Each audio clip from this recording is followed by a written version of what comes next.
చంద్రబాబు నాయుడు తన స్వలాభం కోసం పవిత్రమైన తిరుపతి లడ్డు మీద నింద వేసి ఈరోజు శ్రీవారి భక్తులందరి మనోభిప్రాయాల్ని దెబ్బతీశాడు. సో మళ్లీ ఆ భక్తుల మనోభిప్రాయాల్ని పునరుద్ధరించాలని, దానికి సుప్రీంకోర్టు కలుగజేసుకుని ఇది విచారించి నిజానిజాలు తెలపాలని మొదటి నుంచి మేము కోరుకుంటూనే ఉన్నాం. ఈరోజు సుప్రీంకోర్టు ఈ కేసుని స్వీకరించడం జరిగింది. ఈ కేసులో సుప్రీంకోర్టు కనుక కరెక్ట్ గా విచారిస్తే చంద్రబాబు నాయుడు అన్కో చేసిన అబద్దాలు ఖచ్చితంగా బయటకు వస్తాయి. ఎందుకంటే మీరే చూశారు, చంద్రబాబు నాయుడు లాంటి వాళ్ళు ఒక సీఎం స్థాయిలో ఉండి తప్పు జరిగిందా లేదా అని విచారణ చేయకుండా, ఎటువంటి సాక్ష్యాధారాలు లేకుండా కేవలం జగన్మోహన్ రెడ్డి గారిని టార్గెట్ చేయాలి, ఆయన మీద నింద వేయాలి, ఆయన్ని హిందువులకి దూరం చేయాలన్న ఒక దురుద్దేశంతోనే ఈ యొక్క కామెంట్ చేశాడు అనేది స్పష్టం కాబోతుంది.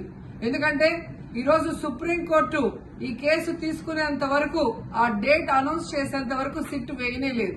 అంటే ఉన్నత స్థాయి విచారణ ఎక్కొట్టాలి, ఉన్నత స్థాయి విచారణ జరిగితే తాను చెప్పిన అబద్దం బయటపడుతుందన్న భయంతో సిట్ ని హడావిడిగా ఏర్పాటు చేయడం మనందరం కూడా గమనించాలి.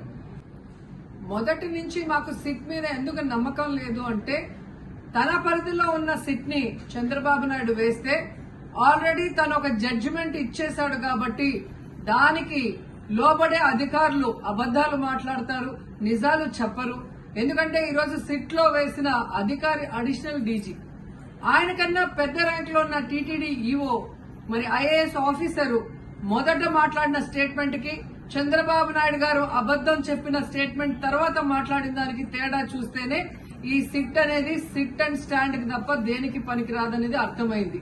అందుకే మేము మొదటి నుంచి అడిగాము, సుప్రీంకోర్టులో విచారణ జరగాలి, సిబిఐకి డైరెక్షన్ ఇచ్చి విచారిస్తే ఖచ్చితంగా మత కల్లోలాలు సృష్టించాలనుకున్న చంద్రబాబు నాయుడు అన్కో అందరికీ కూడా బుద్ధి చెప్పే అవకాశం దొరుకుతుందని. సో ఈరోజు విచారణ స్టార్ట్ అయింది. దీన్ని సిబిఐకి అప్పచెప్పి సిట్టింగ్ జడ్జి పర్యవేక్షణలో విచారణ జరిగితే ఖచ్చితంగా హిందువుల మనోభిప్రాయాల్ని గౌరవించిన వాళ్ళమవుతాం, పునరుద్ధరించిన వాళ్ళమవుతాం. లేకపోతే చంద్రబాబు నాయుడు వేసిన ఈ నింద పవిత్రమైన లడ్డూని తినాలా వద్దా, దీంట్లో కలిసిందా లేదా అన్న అనుమానంతోనే భక్తులందరూ కూడా ఈరోజు లడ్డూ తినకుండా వెళ్లిపోతుంటే ఒక తిరుపతి అమ్మాయిగా చాలా బాధేస్తుంది.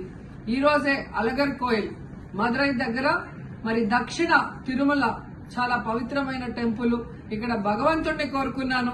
ఖచ్చితంగా సుప్రీంకోర్టు ఇన్వాల్వ్ అయి ఈ కేసుని విచారించాలి. తప్పు చేసిన వాళ్ళని, అలాగే అంటే తప్పుడు స్టేట్మెంట్ ఇచ్చిన వాళ్ళందరూ ఎంత పెద్ద పొజిషన్ లో ఉన్నా కూడా వాళ్ళని శిక్షించాలి అని భగవంతుడిని కోరుకున్నాను, సుప్రీంకోర్టుని కోరుకుంటున్నాను.